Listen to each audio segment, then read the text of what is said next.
औ दांनाय जायो औ दांजायो बे 100% प्लेसमेन्ट ना 100% प्लेसमेन्ट गेरेन्टिड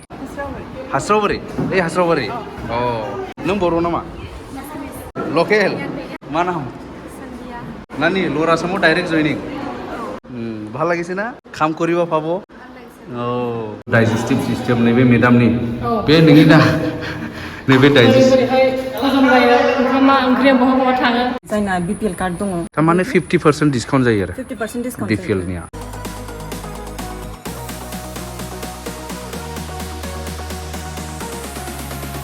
खुलुमबाय लोगोफोर भिडिअखौ अब्ला गेटनिफ्राय जागायदिनि नोंथांमोना एसेब्लाबो मिथिबाय आं दिनै दंफैयो मोनसे नार्सिं स्कुल बेयो जोंनि चिरां डिस्ट्रिक्टनि बेंटल गेटआवनो दङ बियो जास्ट नेशनेल हाइवेनि साहा बेंटल गेटनिफ्राय ओरै बेंटल रड बेंटल थांग्रा लामा बिनि साहा दावखोब्ला लेफ्ट साइड सिआरपिएफ केम्पखौ मोननायनि सिगां बेनो जाहैबाय कान्ची श्री संकारा नार्सिं स्कुल नोंथांमोना नुबाय दा हाबलांनानै नोंथांमोननो डिटेल्स होनि आं नोंथांमोननो दिनैहाय जोंनि खाथियावनो जि आरोबाव मोनसे नार्सिं इन्स्टिट्यूट बा नार्सिं स्कुल दङ बेखौहाय नोंथांमोननो गुवारै आङो खिन्थालांनि अब्ला लोगोफोर नायदो नै बेक साइडआव बेनो जाहैबाय बिसिनि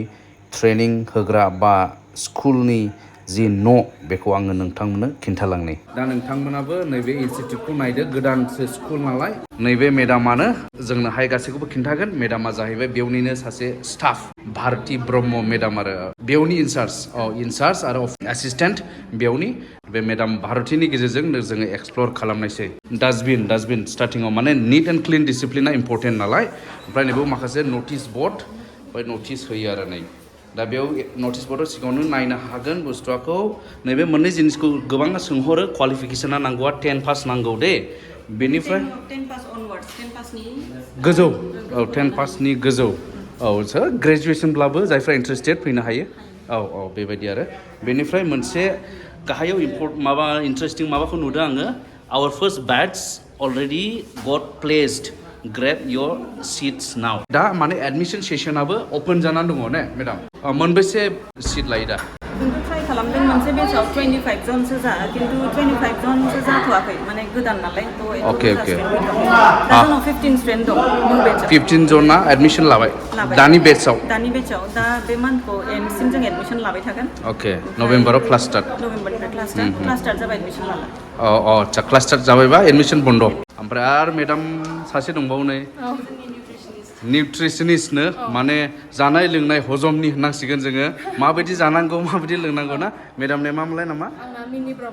मिनि ब्रह्म बेबो माने क्लास होयो स्टाफ फोरोंगिरि आरो ओमफ्राय नैबेथ' जाबाय नै बेव नुखाबाय प्रिन्सिपाल रुम नै बे प्रिन्सिपालनि रुम ओमफ्राय नैबे मा रुम मेडाम बेयो स्टाफ रुम आरो स्टाफा साबसे मेडाम दा नोंसिनाव दा बर्तमान स्टाफा आं ओमफ्राय आंजों सानै पियन थायो सानै सिकिउरिटि गार्ड थायो ओमफ्राय जोंना आसलथे कमिटि मेम्बार्ससो सालायो नालाय थ' कमिटि मेम्बार्सफ्रा थाफैबाय थायो फैबाय थायो थांबाय थायो बिदिनो थाबाय थाया आচ্ছা दाने ओरै हाबलांबावनि ओमफ्राय मा रुमफोर दङ जोंथ' मिथिले क्लासरुम जोब ना प्रेक्टिकल जाग्रा नै बेवहाय बेसिक प्रेक्टिकल ओमफ्राय आसल माने गोनांथार प्रेक्टिकलखौहाय माने हस्पिटालाव बानायहैखायो बबे हस्पिटालाव मेडाम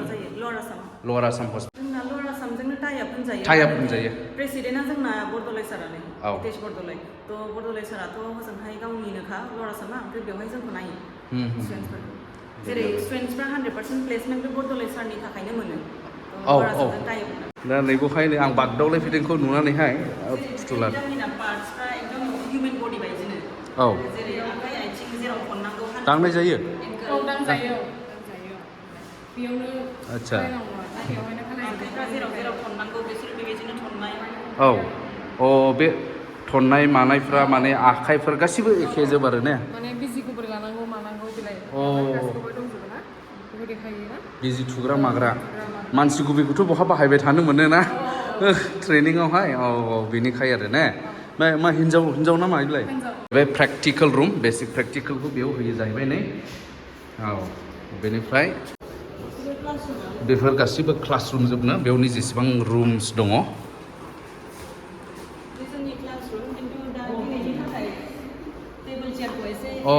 ओरै बेबायदि बेयो होमबा जे क्लासरुम आरो बेयो वाइट बर्डस दंजोबो नै नैबो जाहैबाय नै स्केलेटन बेफोरखौ माने क्लासावहाय गोनांथि जाहैबाय बिसोरनि थाखाय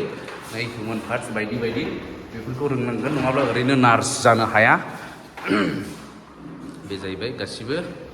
क्लासाव बाहायग्रा माखासे मेटेरियल्स एनाटमी अफ द हार्ट नै हार्ट फांसन बेसिक हार्ट फांसनफोरखौबो बुजिनांगौ जाहैबाय ना बेसिक हार्ट फांसनफोरखौ डाइजेस्टिव सिस्टेम नैबे मेडामनि बे नोंनि दा नैबे डाइजेस्ट ओंख्रिया बहा बहा थाङो जों खोन्थाजोबनाय जायो आरोना नार्सफोराथ' मिथिनांगौ पेशेन्टखौ जोथोन लानांगौ नालाय बेबायदियानो बेलाय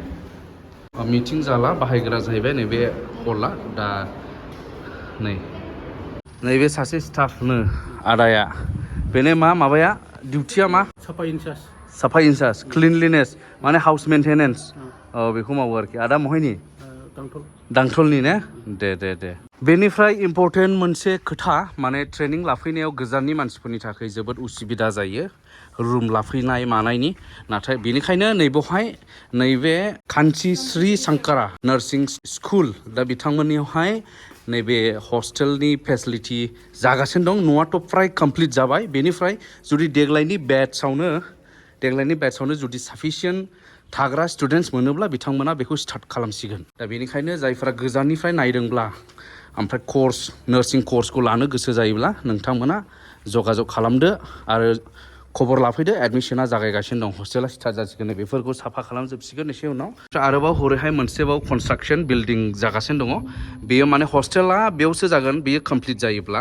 ओमफ्राय नैबे जेनाखि न' बेखौ एक्सुवेलि क्लासरुमनि थाखाय बानायदों नैबे बिल्डिंखौ बेनिफ्राय दा हस्टेलखौहाय नैबेयाव स्टार्ट खालामथ'गोननो बिथांमोना बेनिखायनो सिन्था खालामनांगौ गैया बेवहायनि इनफ्रास्ट्राक्चाराबो आस्टेहाय डेभेलप जागासिनो दंखायो आरो दिनैहाय जाहैबाय बिथांमोननि माने फेलिसिटेसन डे माने कर्स जोबनानै दिनै सार्टिफिकेट गथायनाय हाबाफारि नालाय दा नैबे हलाव बिथांमोनहा प्रग्रामबो जागोन दा बे प्रग्रामनि थाखाय नैबेयाव थाम थिम जाबाय नै बेलाय जानायखौ नायदो भेलिडिक्सन सार्टिफिकेट गथायनाय हाबाफारि जानो थांगासिनो दङ दे कर्टफोरा हास्रावबारि हास्रावबारि আজি সার্টিফিকেট ল'ব নেকি কি কোর্স লৈছিল এসএনএম ঘর हाथिपटा बैफ्राय लकेलनि आरोना ओरैहाय बिसोरो सार्टिफिकेट नाजावनो थाखाय रेडि ओरै गार्जेनफोरबो दं खोमा কি কোর্স লৈছিল एसएनएम सब एसएनएम नों बर' नामा आसामिस सब एसएनएम घर बासुगाव सोरबा बासुगावनिबो दं बेंटल गेट लकेल কি নাম কি সাহা धानिया साहा বাইদেউ বাসুগাव কেইজনমান আছে बर' नामा मा नाम सान्दिया महायनिफ्राय काजलगाव नोङो बोहैथि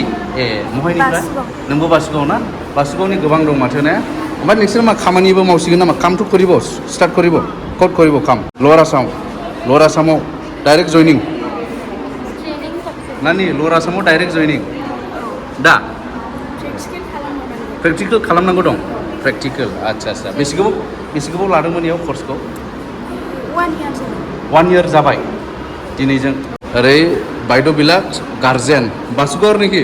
सब कर বাইদেউ ইয়ার পরে হাতিপুটা হাতিপুটা আপনার কর হ্যাঁ সাতিপুর সব মানে লোকেলৰ পৰা আজি ভাল লাগিছে না আজি সার্টিফিকেট পাব ছোৱালী বিলাকে না কাম কৰিব পাব ভাল লাগিছে না दे ठीक আছে दे अब्ला बेबायदिनो बयनोबो सार्टिफिकेटखौ गथायबाय नैबे फार्स्ट बेट्सनि थाखाय आरो बिथांमोना बयबो डाइरेक्ट जबावहाय जयनिं जासिगोन कंग्रेचुलेसन्स टु अल